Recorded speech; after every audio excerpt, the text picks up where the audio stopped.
मुफ्ती तारिक मसूद के बयानात के लिए मुफ्ती साहब के ऑफिशियल चैनल मुफ्ती तारिक मसूद स्पीचेस को सब्सक्राइब करें। आगे चलते हैं, हम जल्दी जल्दी बयान को मैं निपटाता हूँ।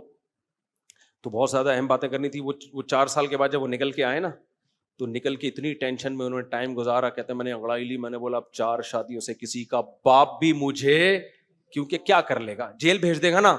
4 साल गुजार लिए तो 2-4-6 महीने और फिर कर भी ली उसने। खैर, तो मैं ऐसा कर रहा था, जो जल्दबाज होगा ना उसको मुसीबतों से ये फायदा नहीं होगा। यूसुफ अलैहिस्सलाम की मिसाल है हमारे पास। कितने गम आए, गमों में सब्र किया, रिजल्ट कैसा हुआ, मिस्र के बादशाह बन गए। अगर जल्दबाजी करते, वहां पे जुलेखा ने इल्जाम लगाया, वो कहते ये इल्जाम गलत है, कह दिया, बार बार पीछे पड़े रहते तो और कोई बड़ा केस बना के डाल देते। वो कह सकते थे भाई मेरे बस में जो है मैं वो करूंगा, और हुकूमत के बस में जो था वो हुकूमत ने किया। तो अंजाम किसके हक में बेहतर हुआ? यूसुफ अलैहिस्सलाम के हक में बेहतर हुआ। तो हमेशा ये जो हम आयत पढ़ते हैं ना, वल आक़िबतु लिल मुत्तकीन, ये लफ्ज आपने सुना है, ये दुआ वल आक़िबतु लिल मुत्तकीन। आक़िबत कहते हैं अंजाम, यहां अलिफ लाम अहद का है, इसका मतलब है अच्छा अंजाम। तो अल्लाह कह रहे हैं अच्छा अंजाम हमेशा परहेजगारों का होता है। शुरू की किसी की शोहरत, दौलत, इज्जत, इन चीजों से धोखा नहीं खाना चाहिए। एंड किसका अच्छा होगा? सबर करने वालों का, नेक लोगों का एंड हमेशा उन्हीं का अच्छा होता है। अस्सब्रु मिस्लु इस्मिही मुर्रुम मज़ाक़तुहु लाकिन अवाक़िबुहु अहला मिनल असली। शायर का बड़ा खानदानी शेर है। सबर अरबी में ना एक कड़वे फल को भी कहते हैं,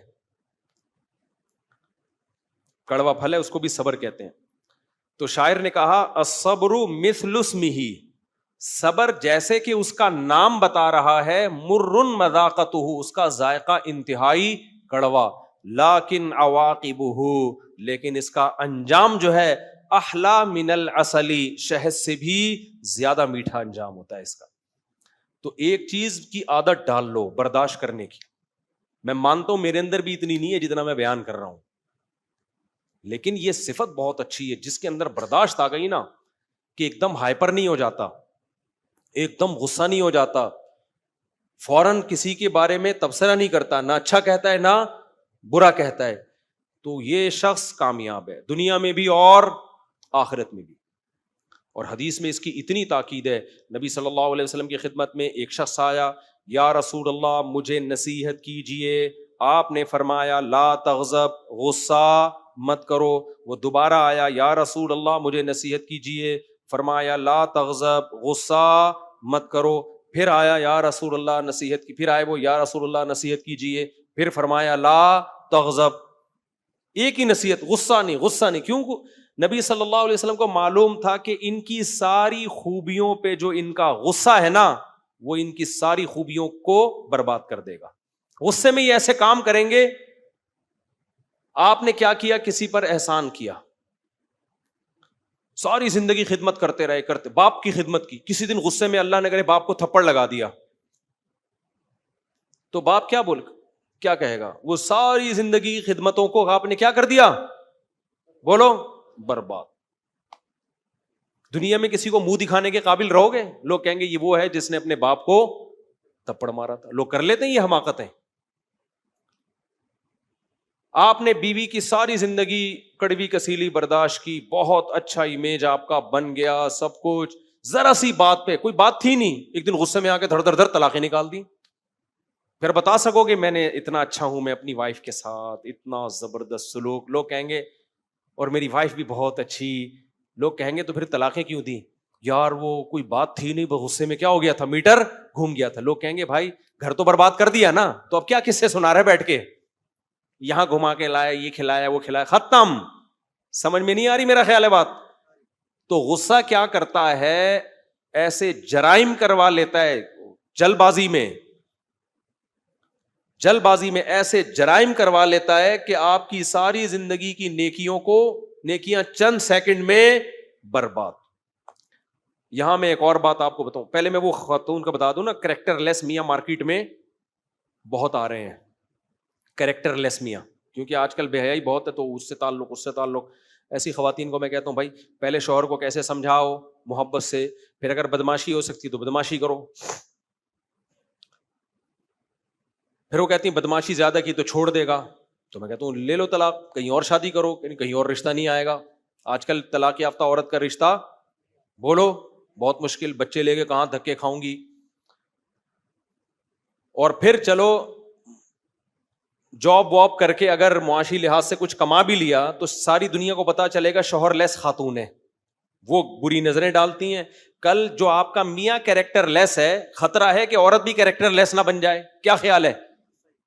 تو ایسے موقع پھر میں کیا کہتا ہوں، صبر کرو. کیا کرو بھائی؟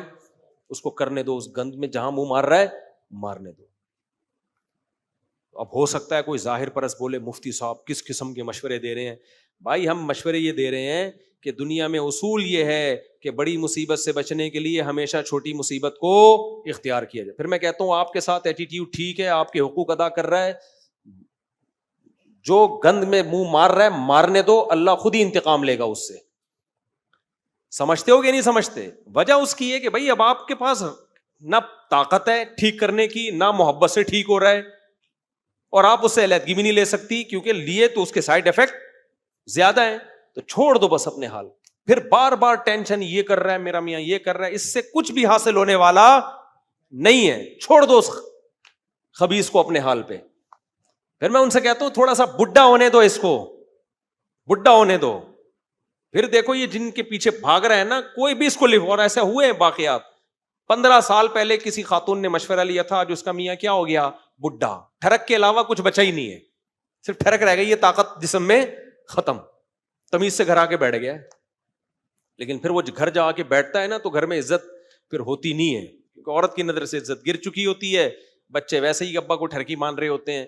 تو یہی اللہ نے دنیا میں سزا دے دی. میں کہتا ہوں یہ کافی ہے. لیکن پھر بھی عورت کو شریعت میں حکم یہی ہے کہ تمہارے تو بیسک حقوق ادا کر رہا ہے نا، تو جب تک میاں ہے تو اس کے ساتھ سلوک میاں والا ہی ہوگا، خان سامہ والا بولو نہیں ہوگا. کیونکہ اکرہ الکفر فی الاسلام جو حدیث میں آتا ہے نا کہ عورت کا شوہر بھی ہو اور وہ اس کی نافرمانی بھی کرے، ایسا نہیں ہے. تو آپ کو اس کے حقوق ادا کرنے ہیں. عورت کو میں کہتا ہوں آپ کو اس کے جائز حقوق ادا کرنے ہیں، کیونکہ آپ کو تو وہ سہولتیں ملی بھی ہیں نا میاں سے، تو جو اس کے حقوق ہیں وہ آپ نے بہرحال دینے. سمجھتے ہوگے؟